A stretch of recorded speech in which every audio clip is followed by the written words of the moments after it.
तो दिल्ली हाईकोर्ट ने केजरीवाल की गिरफ्तारी को सही बताया। इसके बाद भी ईडी और दूसरी जांच एजेंसियों के खिलाफ दिल्ली में टीएमसी का धरना हुआ। पॉलिटिक्स जारी है, ये धरना पॉलिटिक्स है, वो भी पिछले 2 दिनों से। टीएमसी की इस धरना पॉलिटिक्स में आम आदमी पार्टी भी उनके साथ है। कल टीएमसी की 10 सदस्यों की टीम ने चुनाव आयोग से मुलाकात की और क्या मांग उठाई? कहा कि ईडी के डायरेक्टर बदल दिए जाए, एनआईए के डायरेक्टर बदल दिए जाए, सीबीआई के डायरेक्टर बदल दिए जाए, आईटी के डायरेक्टर बदल दिए जाए। एक तरह से कहें तो टीएमसी क्या चाहती है कि उनकी मन मुताबिक देश के संवैधानिक संस्थाओं के डायरेक्टर्स को बदल दिया जाए। अब बड़ी बात यह है कि आम आदमी पार्टी भी टीएमसी की सभी मांगों का समर्थन कर रही है। सवाल यह है कि जब कोर्ट कह रहा है कि भ्रष्टाचार के मामले में ईडी की कार्रवाई गलत नहीं, तो ईडी और दूसरी सरकारी एजेंसियों के खिलाफ प्रदर्शन क्या उन पर दबाव बनाने की कोशिश है? ये सवाल है, ध्यान रखने वाली बात है। और ध्यान ये भी रखने वाली बात है कि टीएमसी सरकारी एजेंसियों के खिलाफ प्रदर्शन ऐसे वक्त में कर रही है जब एनआईए टीम पर हमला हो चुका है। संदेश खाली, वहां का विलन शाहजहां शेख, उसे पकड़ने के लिए जब ईडी की टीम गई थी तो क्या हुआ? जानलेवा हमला।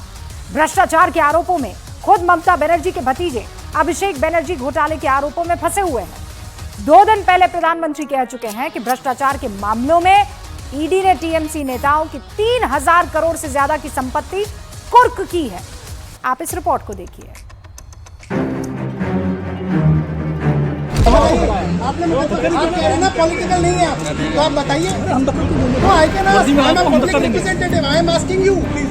रुक जाइए, हमारा पैर में सर्जन, अरे जाने का कुछ गम नहीं है, डरने वाले कभी हम नहीं है, जाने जाने का कुछ गम नहीं है।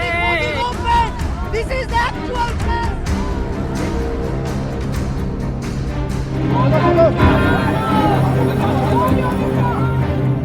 बंगाल में ईडी और सीबीआई के एक्शन से विपक्ष में हड़कंप मचा है। ईडी के एक्शन के खिलाफ बंगाल से दिल्ली की सड़कों तक टीएमसी का घमासान मचा है।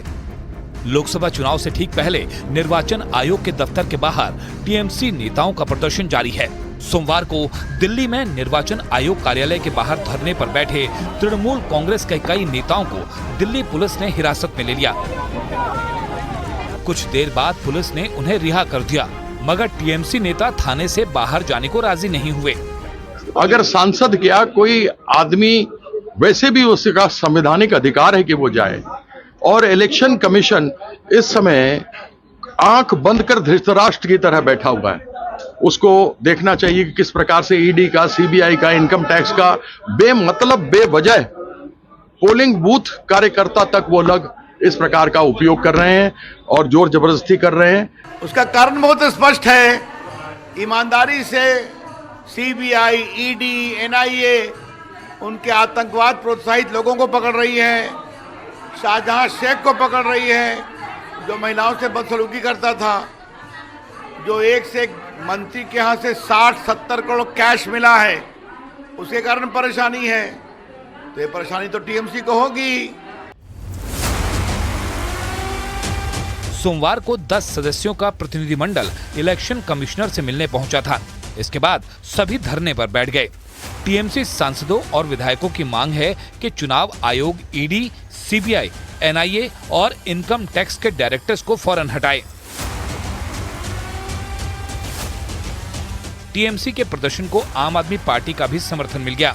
टीएमसी नेताओं से मिलने पहुंचे सौरभ भारद्वाज और दिल्ली पुलिस के बीच जबरदस्त बहस भी हुई। इस एरिया के आप बताइए, आपने मुकदमा दर्ज किया? आप खाए ना बताइए, आपने मुकदमा, आप कह रहे हैं ना पॉलिटिकल नहीं है आप, तो आप बताइए। तो I can ask, I am public representative, I am asking you why is case not registered against BJP? बताइए मेरा, बताइए, पब्लिक सुन रही है, बताइए। No, you are responsible, you are responsible to me, I am a public representative. Gate के अंदर TMC नेता प्रदर्शन कर रहे थे तो बाहर आम आदमी पार्टी के सौरभ भारद्वाज और टीएमसी सांसद सागरिका घोष मौजूद थे और पुलिस उनसे अपील कर रही थी कि टीएमसी नेता पुलिस थाने को सियासी कुरुक्षेत्र न बनाएं। पुलिस ने तो दरवाजे के ऊपर लॉक लगा रखा है और पुलिस वाले उसके ऊपर पहरा दे रहे हैं।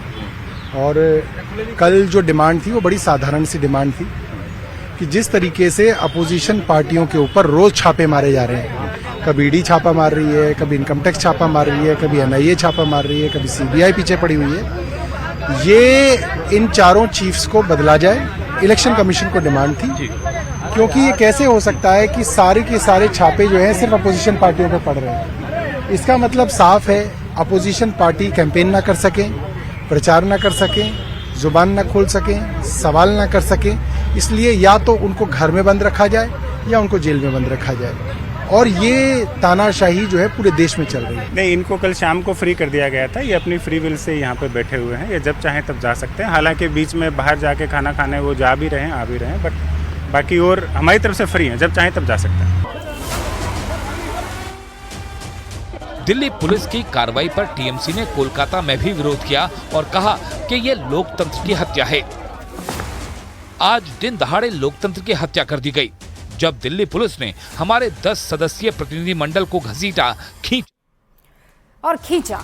ये आरोप लगाए जा रहे हैं टीएमसी की तरफ से, टीएमसी के बड़े लीडर्स की तरफ से। लेकिन अब आपके सामने कुछ आंकड़े रखना चाहती हूँ। इन आंकड़ों के जरिए समझाती हूँ कि देश में कई लोग ईडी से इस वक्त क्यों इतना चिढ़े हुए हैं। मनमोहन सरकार से लेकर मोदी सरकार में ईडी के एक्शन में चेंज कितना आया है, ये दो बड़े सवाल हैं जिनका जवाब मैं आपको आंकड़ों के जरिए देती हूँ। 2004 से लेकर 2014 के बीच में ईडी ने कुल 112 छापे मारे थे, लेकिन 2014 के बाद ईडी सुपरसोनिक रफ्तार में आ गई। 2014 से 2023 तक 9 साल में 3010 छापे मारे गए। 2004 से 2014 तक यूपीए सरकार में ईडी ने 5346 करोड़ की संपत्ति जब्त की, लेकिन मोदी सरकार में पिछले 9 साल में ईडी ने 1 करोड़ 16 लाख करोड़ की संपत्ति, जो 1,16 लाख करोड़, 1.16 लाख करोड़ की ये संपत्ति जो है वो जब्त की गई है, यानी 1,16 करोड़। ईडी की सुपरसोनिक रफ्तार के बाद